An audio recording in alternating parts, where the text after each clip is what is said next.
Hey guys, welcome back to the AMG newscast. Today I'm going to be discussing the new GeForce GTX 660 Ti.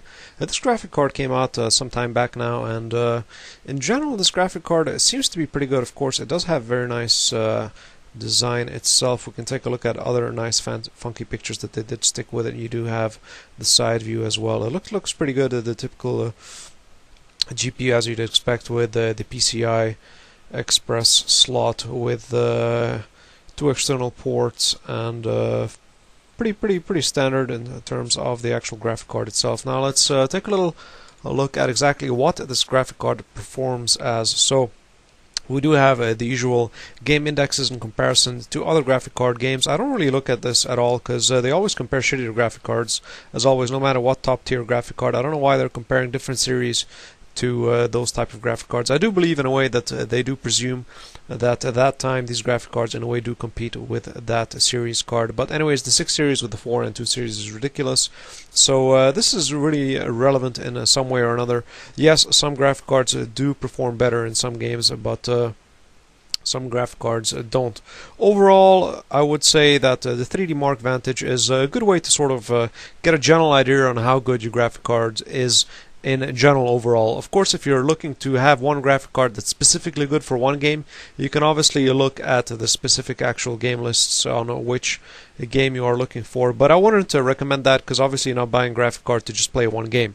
That is just my common 2 cents thrown in the pool. Now, the 3D Mark Vantage is sort of a good average that most of the graphic cards do put up against, or do come up with, and this is a good way to see how good your graphic card is. So if we do take a look at, we do have here, of course, the 690, the top tier graphic card, which is at nearly over 45,000, and the 660 Ti, if I'm not mistaken, is already nearly around the 34,000 vantage mark point. Now, the first thing you'd ask is, okay, it's just a little bit below the 670 and the 680 and the 690. So how good is this card? Well, so far it seems to be sort of averagey. I don't know. I would look at the price, of course. The price itself, if we do look at the price, I did pull up the price here.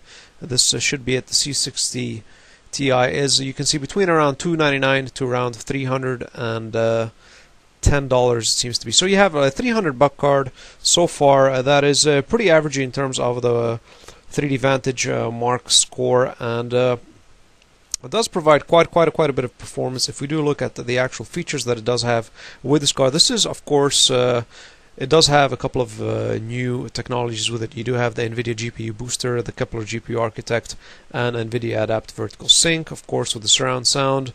TXAA analysis, you don't have analyzing, you don't have the other one, you just have the single one. The dual, it doesn't come with this one actually. You have the NVIDIA 3D Vision, of course, and the rest of the things that I won't be really going through into detail. This is just to give you a quick perspective on what this card has. Now, of course, the first thing when you do look at, at the actual performance itself is, okay, you're like, okay, hold on. And now, if I do look at the performance, let's move down. The 660 Ti does perform, of course, it is an older card, but if I'd want to maybe buy the 590, the GTX 590 is substantially outperforming the 660 Ti, but the actual 590, I did pull it up, is at $1,000, $995, secondhand at $575. So that's out of the box in terms of if you're looking for something to get a better overall performance. So the 590 is out of the question. So then the second best thing that you would look at is probably either the 660 or the 690. So the 690 is going to be very expensive. The 680 you could look at as well. The 680, of course, does have a substantially better performance, including you do have that additional feature, which is the anti-alias, the TXAA. Of course, you have the secondary anti-alias, of course, improves the anti-alias substantially. I'm not including, obviously, it has more probably RAM, probably better clock speed as well, so forth and so on. This is just, again, to give you a general idea of the actual graphic card.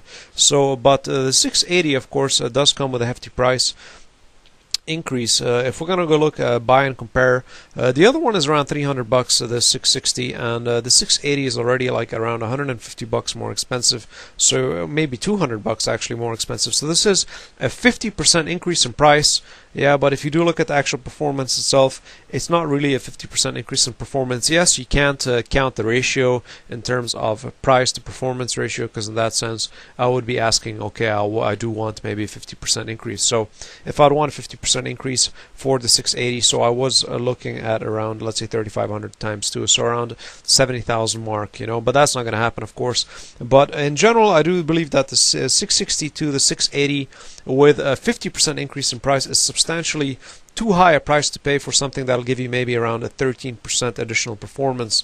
So that's again a little bit out of the question so far. So the next up is the 670. So let's take a look at our 670 so far. So 660 is done and over with, and the 670 you do have, of course, let's take again a look at our features. I do believe it has, of course, the anti-alias, the secondary anti-alias that the 660 Ti doesn't have. So let's take a look at the features. It should have that as well. The new tech should be coming with this one as well. So hold on, let's scroll down. It's a little bit laggy. Yeah, we do have the TXAA as again for the 670 Ti. No, the 670, sorry. And if we do look at the actual price in comparison again, we did go down up actually from 3 to 500 for the 680, and the 670 is at 379. So here you're maybe adding around 80 bucks. So this is again, this is probably not obviously that much of a price increase, but 80 bucks from 300. So you are counting, let's say, you could say nearly a third. Okay, so nearly a third of the price for. Let's go to our actual stats. So you have nearly a third of a price for, I don't know, a 5% increase. Again, that is substantially higher. So in a way, yes, the 660 Ti is very good for the price range that you have it in, because the 690, I didn't even bother looking at that. Let's take a look at the 690 price, and the 690 price is probably going to be around the 1,000 as well. So that's why I do believe that the actual card of the 590 was pulled off the actual line itself. So let's take a look at buy and compare. Again, I'm not looking at the actual specs and graphics and processors, so on and so forth, because in general it doesn't really matter. Some cards have up to 4 GB, which is really ridiculous. Yeah, it is the 1,000 mark, so that's why the other one got pulled off the line, since they are selling this one as the top tier card for 1,000 bucks. Again, this is a little bit of overkill, but for 1,000 bucks off the line, you are going to get something which has around I don't know, 10, 20, or let's say around that's around 29, so maybe 27. So you have around a 30% increase for 1,000 bucks. For 350 times the price, you have a 35% increase overall. I don't really would consider that as necessary, especially since most of the games for the 660 Ti will pretty much run comfortably well, especially for 300 bucks. That is a steal. You know, there's no really point in getting the 690. It is substantially overpriced. That is overkill. If you really want to get a little bit of performance increase, I would maybe go for double the 660 Ti by 2 of them and connect them together. Otherwise, the other thing that sort of caught my eye was the GTX 580. That sort of is a little bit lower in performance, but price-wise, if we do compare at the 580, let's take a look at the price for the 580. Of course, I don't know if it has the actual new features, so let's take a look at the features first, because some of the new cards, I mean, some of the older cards don't have the new features, which are literally new that just came off the line. So I don't believe this does have real-time face specifications. Let's download the actual sheet and take a look. I do believe I already should have it in my downloads, so documents, and I think this is one of the older generation, so it doesn't have the actual GPU boost and the new anti-aliases and so on and so forth. So what do we have? We have the SLI technology, we have the physics, we have the 3D vision and 3D surround. So yeah, so the 580 doesn't really have those features that the new graphics card do have. So that's pretty much out of the question then. So we won't be going into the 580 at all, actually. So let's take a look at our actual 660 Ti information and recompare it. So the old generations are out of the question, since they don't have the new technology that the 580 has. Of course, if you are willing to save money, you could go for the 580, even though the 580 actually price-wise, let's take a look at the price of the actual 580's drivers. where is it? Here we go. GPUs, desktop GPUs, and let's scroll down to the 580s, and this 160 performance. So we should have two loaded up now. So the 580 should